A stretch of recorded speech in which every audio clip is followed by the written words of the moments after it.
સુરતની રાજ textile market ફરી શરૂ થઈ છે। આગની ઘટના બાદ 13 દિવસે આ માર્કેટ ફરીથી શરૂ થઈ છે। તંત્ર દ્વારા એ અને સી વિંગ શરૂ કરવામાં આવી છે અને જે વિંગમાં આગ લાગી હતી તે બી વિંગ હજુ પણ બંધ હાલતમાં છે। એ અને સી વિંગ શરૂ થતાની સાથે જ જે વેપારીઓ છે તેમને વિધિવત રીતે ધંધાની શરૂઆત કરી છે। 13 દિવસ માર્કેટ બંધ રહેતા વેપારીઓને લાખો રૂપિયાનું નુકસાન થયું છે।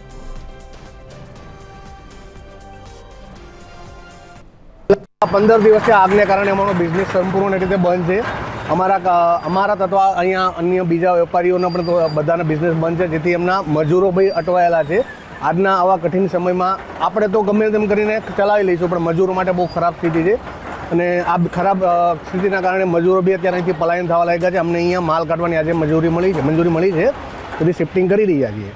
પણ પ્રોબ્લેમ એક જ છે કે એક તો 15 દિવસથી અમારો બિઝનેસ સંપૂર્ણ રીતે બંધ છે, પ્લસ અહીંયા ટેક્સટાઇલના રૂલ્સ પ્રમાણે આખા વર્ષનું ભાડું આ લોકો એડવાન્સ લેતા હોય છે।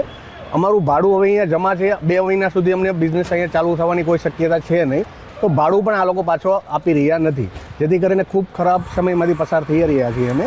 તો પ્રશાસનને એવી વિનંતી છે કે કંઈક રાહત આપે અથવા તો ભાડું બી અમને પાછું આપી દે તો અમે અહીંયાથી બીજા ગમે ત્યાં શિફ્ટિંગ કરી શકીએ।